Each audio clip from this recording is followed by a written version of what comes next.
जारी विरोध प्रदर्शन यह गंभीर चिंता का विषय है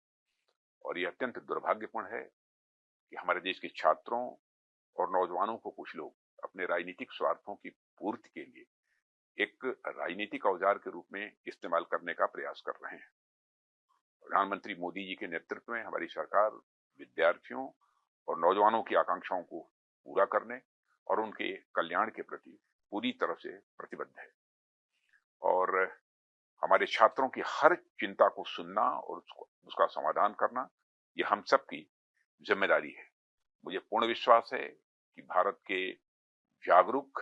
परिपक्व और हमारे विवेकशील नौजवान ऐसे भ्रामक प्रयासों को भली भांति समझते हैं और वे प्रगति, विकास तथा राष्ट्र निर्माण के ही वो मार्ग को चुनेंगे। मैं पूरी तरह से आश्वस्त हूं। हम इस बात के लिए भी पूरी तरह से प्रतिबद्ध हैं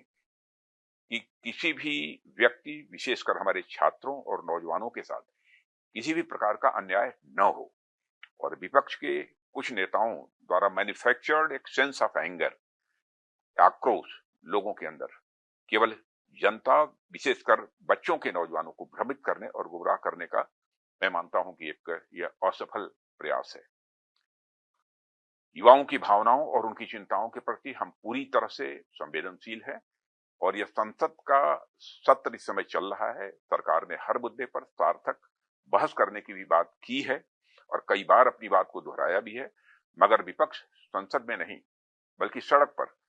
मुद्दों का समाधान करने का मैं मानता हूं अनुचित प्रयास कर रहा है और लोकतंत्र के मुद्दों पर चर्चा करने की जगह संसद भवन है, जहां विपक्ष अपनी बात कहने के लिए पूरी तरह से स्वतंत्र है। इसलिए यदि विपक्ष गंभीर है तो मौजूदा मानसून सत्र को सुचारू रूप से चलाने में व्यवधान न उत्पन्न करे और संसद में जिन भी मुद्दों पर वह चर्चा करना चाहता है वो मुद्दों पर चर्चा करे और सदन का और सरकार का ध्यान आकर्षित करें।